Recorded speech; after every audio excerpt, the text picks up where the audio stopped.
Hey, folks, welcome into the live stream for StepsToVoiceOverSuccess.com as well as EarlHallStudio.com. Today, we're going to be talking about something to me that is extremely interesting, or it is the discussion that is happening right now in the VO community more and more. And it's about the rates that we get paid in voiceover.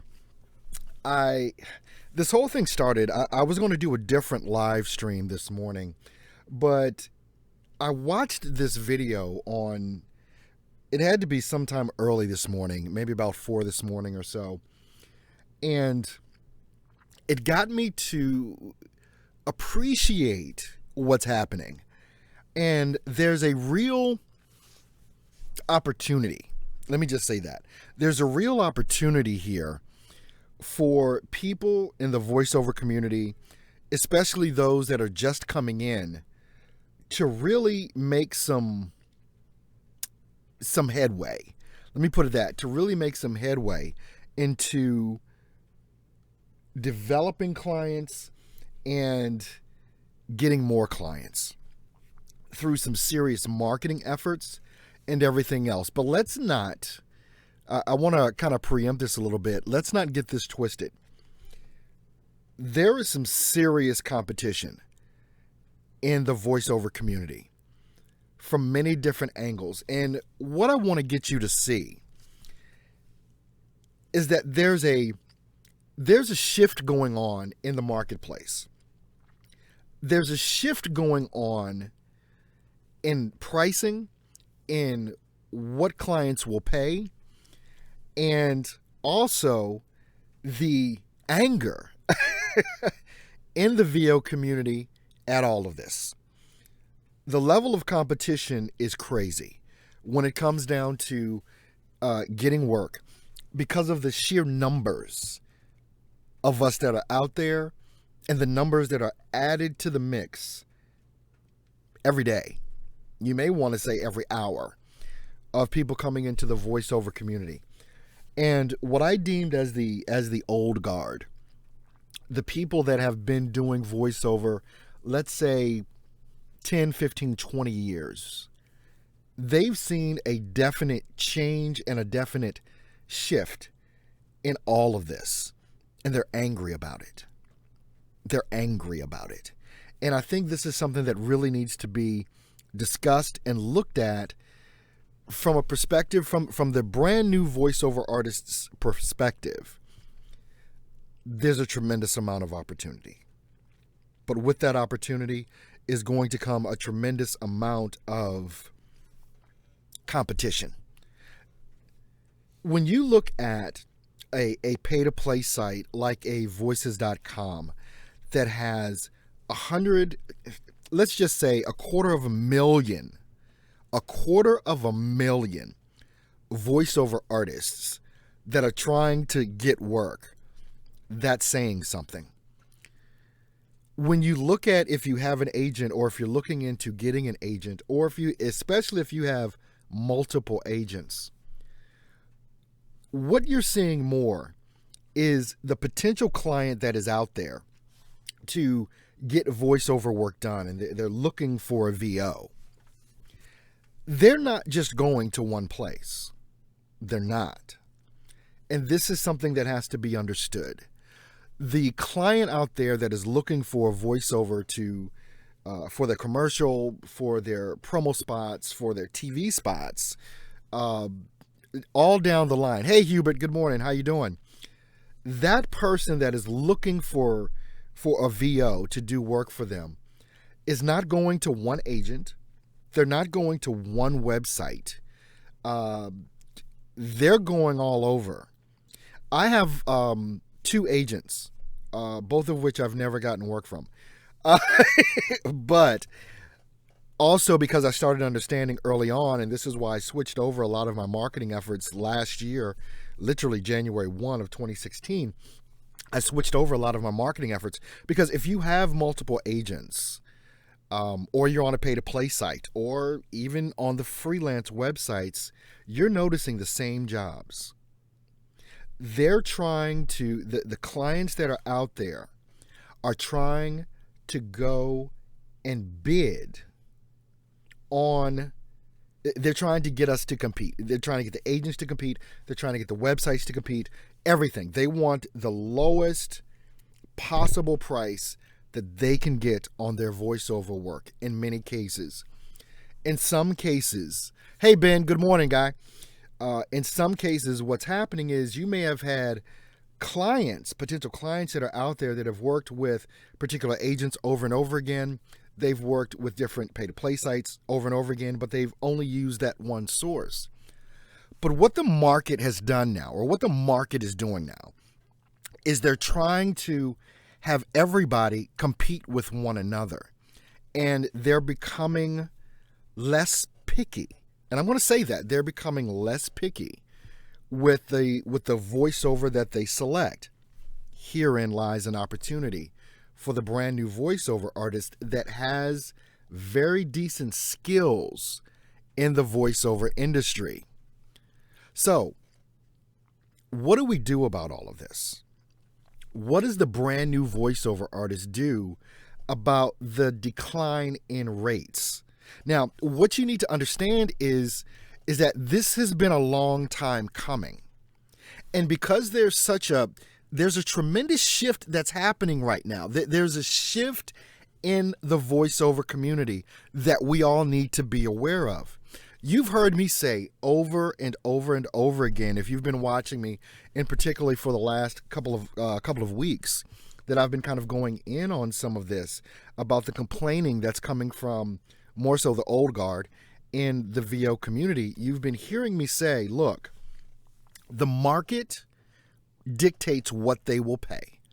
You can throw your rate sheet out the window because the market, or that, let's call it the individual client. The individual client that's out there, that's savvy, and you've got to consider this if you were a business person or were in this type of business yourself, on the other end of the mic rather, and you're the one receiving voiceover work or looking for voiceover work. Competition is what drives all of this. And we all know that competition drives prices down. It's just a matter of fact. It's nothing that's weird. It's nothing that's strange. But for so long, because in the voiceover community, you've got to think, go back 10 years, go back 15 years. If you go back 20 years, you'd really see it. There was no easy access to this stuff. There was no easy access to gear.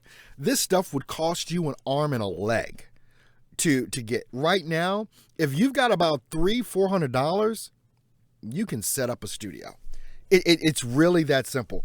And $300-$400 is pretty much a drop in the bucket for anybody, middle income, whatever. You can save it up if you don't have it right off, but you can buy a piece at a time or whatever.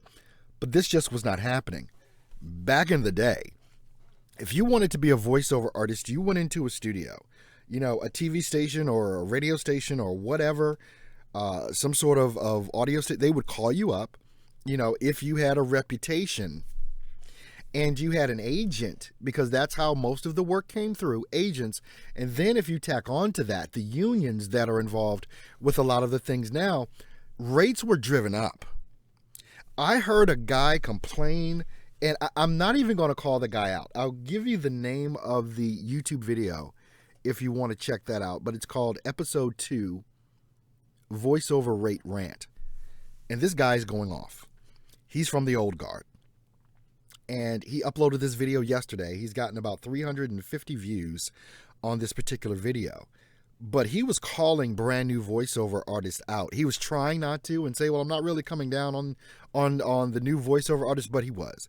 And he was so angry, and he was complaining about the decline in voiceover rates.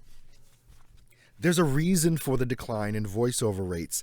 And while we're going through this, while the whole industry is going through this transition, you better believe there's going to be a tremendous amount of competition. And the folks that are looking for voiceover artists are not willing to pay what they used to pay. This guy was on a rant about jobs paying $15,000, now paying $1,500.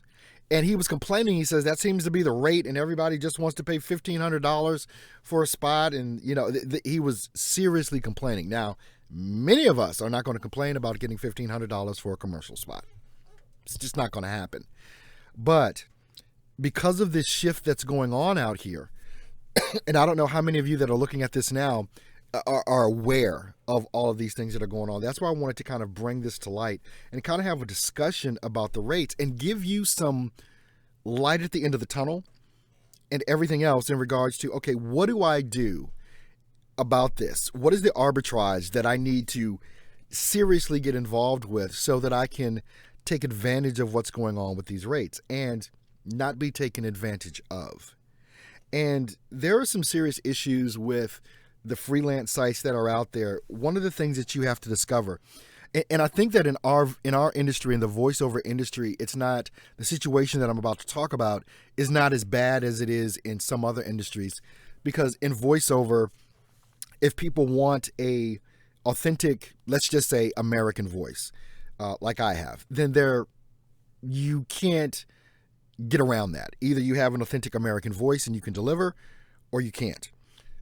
What I'm talking about is that people all over the world are doing voiceover.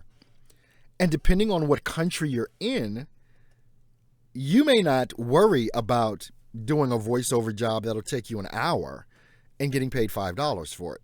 You may not worry about that. So in our industry, if you're doing work on freelance sites, your competition isn't everybody in the world. As opposed to if you were a graphic designer, your competition would be worldwide. Or if you were a web developer or coder or something like that. Anybody can do that in regards to, it doesn't matter what race, nationality, accent you have or whatever. In voiceover, the competition that you have is based on your voice style, your sex, whether you're male or female, and that's pretty much it. And if you have the type of voice that they're looking for. With that being said, the number of new people that are coming in, and I'll use Fiverr for example, because that's like the hottest button for especially the old guard in voiceover. That hot button is Fiverr, and people are upset about Fiverr. I forgot. Let me tell you this before we go on. If you're interested in, if you're a brand new and upcoming voiceover artist and you're looking to start, build, and grow your voiceover business, you want to make sure that you subscribe to this channel, because this is what we talk about. We talk about growing your business, and we talk about using your gear, all the technical stuff that's involved with that as well. So if this is the type of information that you want, make sure that you go ahead and hit that subscribe button and tick the notification bell so that you're aware whenever I go live or whenever I upload a new video.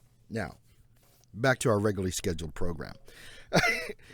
All this being said, there are thousands and thousands upon thousands of voiceover artists just in the United States alone.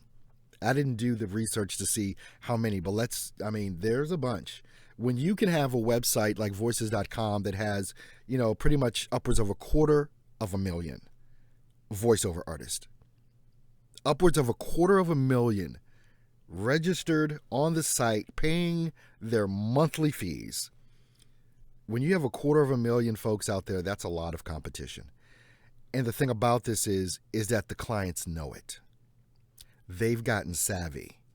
And so now they've kind of drawn a line in the sand in regards to how much they'll pay. These guys that are doing these rants from the old guard are talking about not only places like Fiverr, but they're talking about the pay-to-play sites too, because they're driving the prices down. Everything is driving the price down. And the individual voiceover artists like you and I are contributing to driving that price down. Something that happened to me this morning as well. You guys may know I'm on Fiverr, and I get some work now and then from Fiverr, from some of the regular clients that I've had.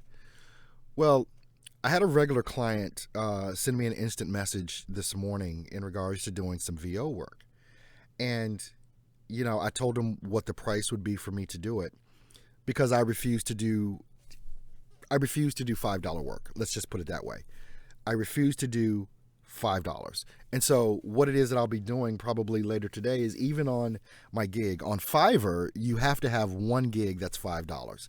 Everything else is, I'm a level 2 seller. That's for at least level 2. I'm not sure about just starting off on Fiverr or whatever, but you have to have a gig that's $5.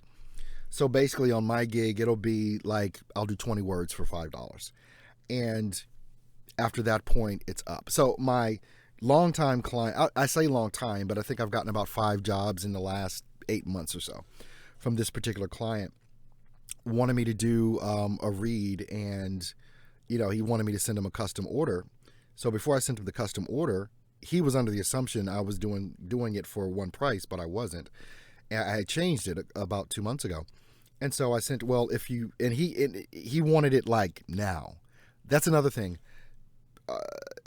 People on Fiverr understand, and on most of these most of these freelance websites, they understand that most things come within 24 hours. If you, or 2 days. A lot of times, depending on the level of work that you get, you might do a gig and say, we'll deliver in 2 days. If you want it, in 24 hours, it'll be another $10, $15, $20. If you want it same day, there's more of a premium on that. And so he was wanting it like within the next couple of hours. So I sent him over a price, and he was like, well, that's high. And I'm like, okay. And I said, well, maybe next time. Good luck. And I left it at that.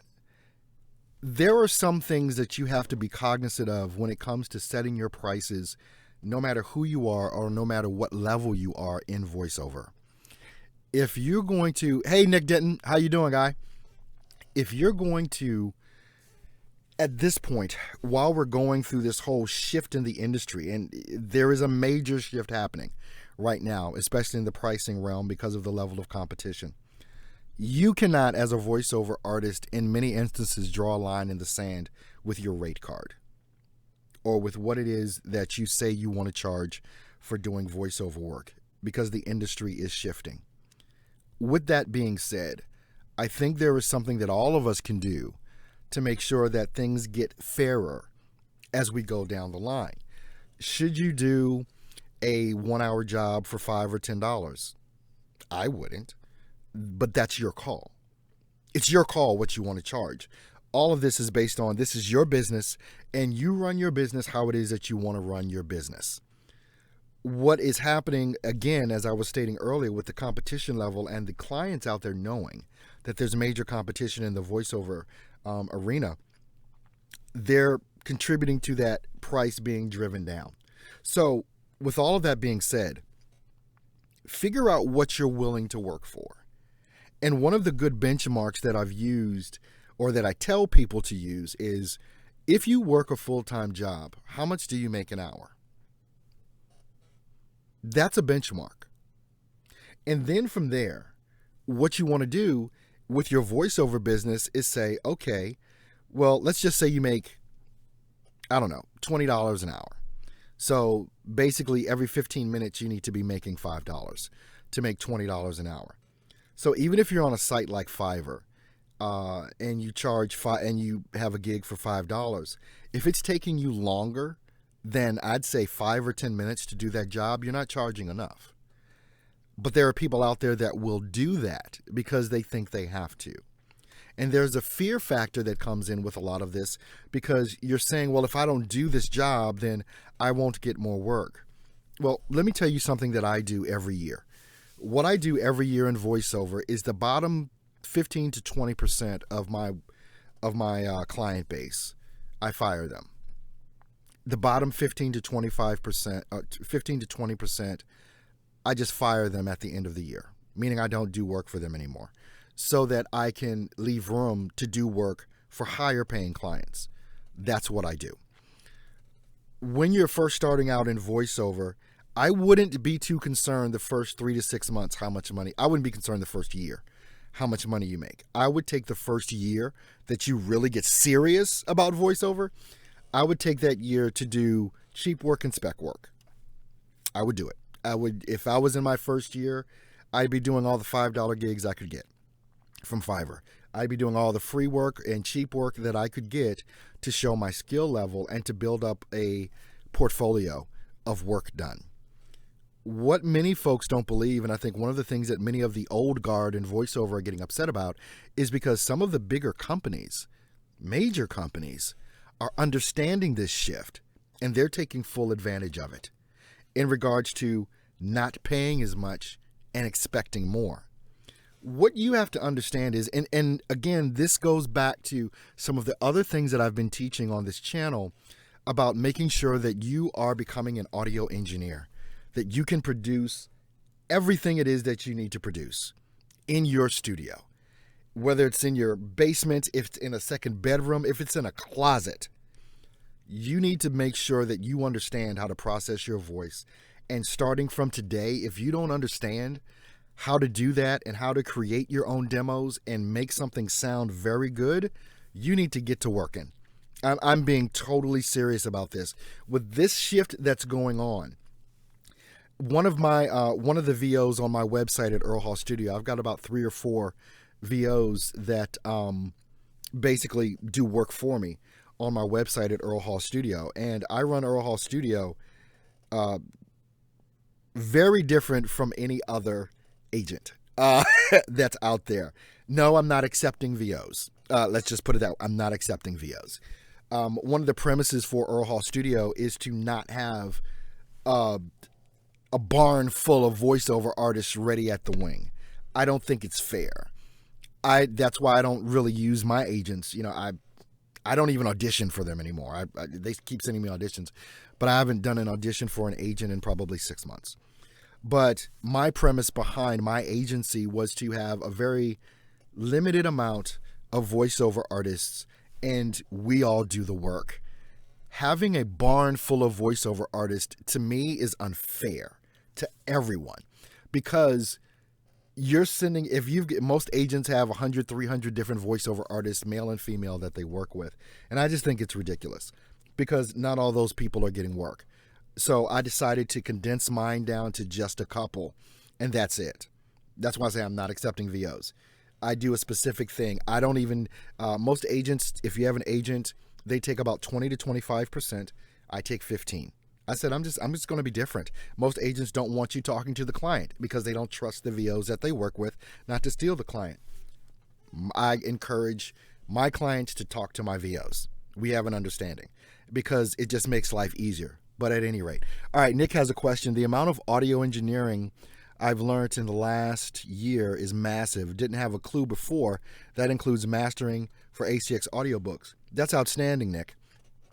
You've got to learn how to do that, because if you don't, and if you've heard my thesis on this before about making your own demos and doing things of that nature, it's because if you can't, if an agent or a client or whatever hears your demo, a client, not an agent, but if a client, potential client, hears your demo, and you've had that demo created by someone else, then they're expecting you to produce that same quality work. Well, if you can't, and that means when you lay down your voice and do your voiceover work, you've got to send that off to someone and pay them to make it pop and to make it sound good. And it's not that difficult. Yeah, sure, it takes some time, but if you dig in and you want to learn this process, you'll learn it. And because of the shift that's going on with the rates and everything else in the VO community, you've got to be a one-stop shop. You've got to be. So if you haven't produced your own demo, you need to learn how. If you need some help with that, I provide coaching for that. You know, I do free 15-minute consultations to see where you might need to go. And then if you want one-on-one with me to help you learn how to do some of this stuff, you know, so that we can dig deep into it, I can do that. And it's not that expensive. But at any rate, it's something that you've got to learn. And let me just preempt that with this.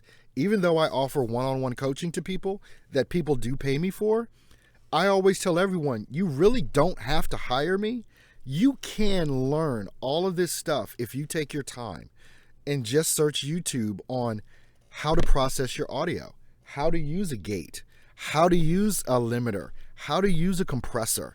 All of that stuff, the information is out there. And that's another reason why so many people are getting into voiceover and the rates are coming down, because a company is going to sit there and say, why am I going to pay $15,000 for a spot to a studio or something, and I'm only paying them this because they have all of this overhead and they've got to cover that, when I can deal with an individual sitting at home and get pretty much the same thing. If you're a voiceover artist that's worth your salt, you can produce some pretty kick-ass spots. You really can. If you have a great understanding of your microphone techniques, and all this other processing that we're talking about as far as audio processing. Let's see.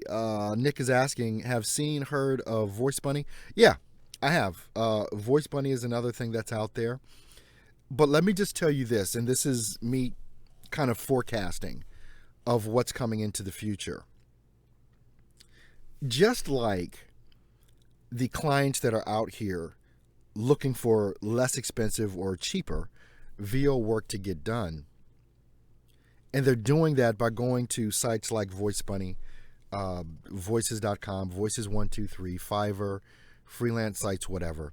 They're learning how to get the lowest price, the best voice for the lowest price.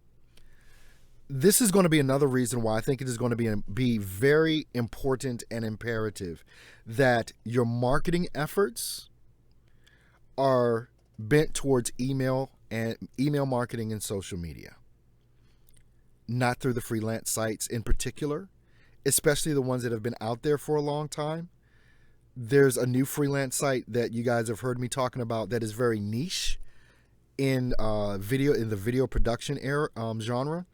And if you haven't looked at it, you want to make sure that you do. It's videotoorder.com. I'm going to be doing some more videos in depth starting next week, because the launch date for the beta site is May 15th, which is the Monday after this one coming.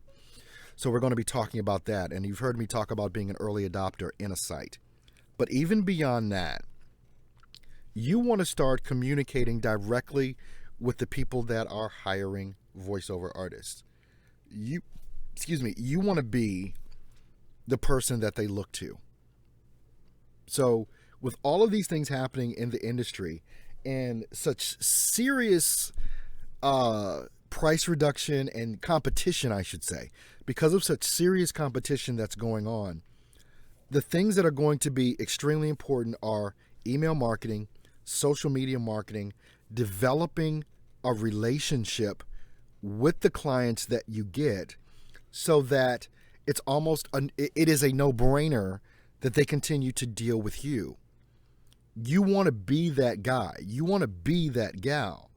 And the only way to do that is to be patient and take some time to develop that. That is not going to happen tomorrow or next week. You're going to, because of everything that's going on in the industry, I honestly believe that anyone getting into the VO business right now needs to take the first 1 to 3 years to build the book of business. And from years 3 to 5 is when you'll really start making some decent money. If you're not willing to do that, and I'm giving you the handwriting on the wall, you need to get out now and you need to do something else. It's just that simple. Because if the only work that you're going to get is based on you being the cheapest, I don't think it's good. I think it's good to start, but to build a career in this, it's not a good place to be. And to build that career, you've got to become your own agent. You've got to become your own freelance site. You've got to become your everything. You've got to become the one-stop shop for what those potential clients are looking for. I'm going to be talking probably next week about your website. What does your website need to look like? I mean, you can look at my website, earlhallstudio.com, but that's not what your website should look like. I'm acting as a voiceover agent, so it's a lot different look and feel to that. But I can give you this: if you are a voiceover artist, all that you really want, you need one page, or at the max 2 pages for your website. Very important, because I've had people ask me to look at their websites before, and when you've got one of these free Wix sites or anything that's free, anything that's not your domain, like yournamevoiceover.com or whatever, it's not a good look. It's just not. It means you haven't gotten to the level to take yourself seriously yet. if you're dealing with a free website. You need to change that now. And it's not expensive to do. A domain at GoDaddy is $12. Hosting might run you $99 a year or something like that. But if you're serious about voiceover, you need to make that investment in yourself and make sure that you do it. On your website, the first thing, front and foremost, is your demo. Because the only reason that anyone is going to your website is to hear what you sound like. They're not coming to see a picture of you. They're not coming to read the about section. They're coming to hear what you sound like, and you need to make that, boom, the first thing that's there.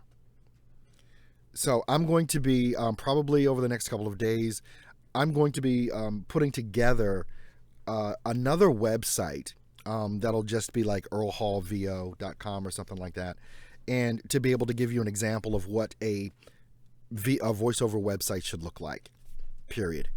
What else is going to make a difference with the shift that's going on in the voiceover community with the declining rates is that you want to figure out pretty darn quick what you want to specialize in. Because to say that you are a voiceover artist and I can do it all says nothing. Says nothing. And I don't care what genre you pick, the genre that you're best in or whatever, you will do way better specializing than you will being trying to be an also-ran. I can do it all. You will do way better picking a specialty at what it is that you do. I don't care if it's audiobooks. You can make a tremendous amount of money in audiobooks. Yes, you can. If you understand how to choose an audiobook. I've done a video probably on this channel a couple of months ago. You can probably look that up in my videos. How to select an audiobook. It's probably on my website at stepstovoiceoversuccess.com as well. That you can go there and learn the tricks, or the strategy rather, to do audiobook production or select audiobooks to narrate. If you want to just do explainer videos, my God, man, there's a ton of work out there for explainer videos. You need to be cozying up to a lot of video production companies that do explainer videos or whiteboard videos, things of that nature. In the app department, as far as people that are out here developing apps for our phones that all of us use, a lot of them, as I said, I think it was a couple of days ago or yesterday or something like that, when you go and you're in the App Store for Google or you're in the ISO store for Apple or whatever, the Apple Store, when you are looking for an app, a lot of times those apps have videos that go along to show you what the app is all about. Those folks are using voiceover artists left and right, and they're quick, easy jobs. They're quick and easy. They're nothing that's going to take you a long time. So there are a lot of things and ways that you can dig in and make some good money, but you specializing in something is going to be way better than you trying to do everything that comes your way or saying that I can do it all. Because the truth is, everyone else is saying the same thing. So if you can specialize and promote the heck out of it, this is what I do. One or two things, that's it. But don't say you can do it all. I think you'll lose quicker that way. But when you specialize, I think you'll knock some things out of the park faster than if you just try and do everything. Okay. If you guys have some questions at this point, because I've been on my rant here for 35 minutes, and I'm going to be doing another live stream on my other channel. Freelance Marketing Strategies is my other YouTube channel. Over there's over 1,000 subscribers. I think I've got like 1,085 or something like that subscribers on that channel. So if you want to subscribe to that, you can do that as well. That's a freelance site. It's not just focused in on voiceover. It's focused in on the freelance biz, whatever your specialty is in freelancing, graphic design, video production, copywriting, whatever. But it's talking about, obviously, freelance marketing strategies. How do you do it? How do you market your freelance business? And I have a good time over on that channel as well. So you can feel free to subscribe to that channel if you want to look that up in your search there, Freelance Marketing Strategies.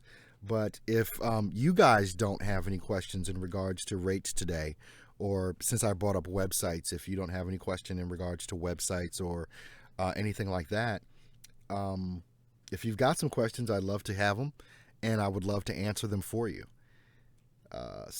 Coming up, I'll give you this. Coming up on Saturday, we're going to have my second, every other Saturday, basically, and I started this 2 Saturdays ago. So every other Saturday, I do a Facebook Live on Saturday morning. Is it Facebook or YouTube? YouTube. I do a YouTube Live on Saturday morning called VoiceOver Biz Dev Saturday. And we dig into some strategies that you can use to build your voiceover business. And I do that every other Saturday at 10 a.m. Central Standard Time. So if you guys want to, make a note of that, you'll definitely see it if you're following me on Facebook or whatever, anywhere that you can leave, posts. You can't leave posts on YouTube, but you want to make sure that you do join up the Facebook group, and it's been scrolling somewhere down the bottom here during this whole time with the video. But I want to thank, so if you guys don't have any questions, I want to thank Nick, who's in here, Nick, Ben, Hubert, for being a part of this and adding your comments in. They are always encouraged and helpful. But with that being said, and you know what happens inevitably, as soon as I hit the stop streaming, questions come up. So in the chat feed. And so I spent a little time trying to answer those questions. But like I said, I've got another live stream coming up here in 20 minutes. So I've got to prepare for that one right now. Guys, if you can, give me a thumbs up for this video if it has been valuable to you. And if you've gotten something from it, please do give it a thumbs up. If you have not subscribed, please do subscribe. And also make sure that you tick the bell to make sure that the notification bell to make sure that you're notified when I go live instantly or when I upload brand new content. And I upload content to this channel Monday through Friday in live stream format or produced video format. You guys, some of you have been subscribed to the channel for a while. I want to ask this of everyone. If you answer the question, do you get more out of my live stream or from the produced videos that I do? Which do you think you get more from? And that'll help me moving forward to kind of give you what you need. So if you guys can let me know, what do you enjoy more? The live streams or the produced videos? Let me know that. Jay Davidson Sr., thank you so much for being on. And go ahead. I want everyone just to answer that question, especially if you've subscribed to the site, subscribed to the YouTube channel here, for the last couple of days or weeks. What is it that you think you get more out of me doing a live stream or producing a short, 6 to 10 minute video that I just talk about a topic? Because that's important to me, to understand what it is you guys get the most value out of. Okay, Hubert, thanks for the non-answer. But no, I understand it. It's depending on the info that you get more out of. I'm doing live streaming this week for a very particular reason, because I've never done live stream. So I spent this week, this 5 days, making sure that I do live stream so that I become very intimate. I understand how to use it more and more, but obviously wanting to know what you guys and gals think about whether I do live stream or whatever. Ben, live from the interactive perspective, produced. Nick says produced, but only due to being able to come to the Thursday live stream. Appreciate both and love participating with you through live chat. Okay, appreciate that. Now, moving forward, beginning next week, it'll be all produced videos except for Thursday. Thursday will always be me committing to do a live stream. So every Thursday, I'll be doing a live stream on this channel beginning next week. So you'll always be able to get my produced content or whatever during the week. But if you want to connect with me, mano a mano or whatever, every Thursday, I'm committed to doing a live stream on this particular channel. I'm committed to doing a live stream on every Friday on my other channel, Freelance Marketing Strategies. Ben says, both have value, Earl. Did I just lose something here? At any rate, It's Ben says both have value, and I'm trying to see why it just disappeared on me. So let me go back and try and figure that one out.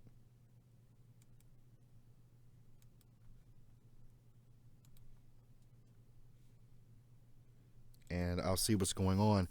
And I'm still waiting for Ben's to pop up here, but it didn't pop up.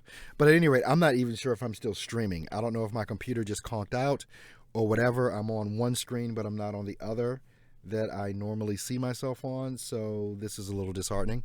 If I am still streaming, thanks guys for participating in this. I'll see the comment once I get back on the other screen from Ben. But I will continue to bring you these live streams again every Thursday and produce content. Make sure you subscribe if you have not already, and I'll see you guys on Friday, tomorrow. Have a good one.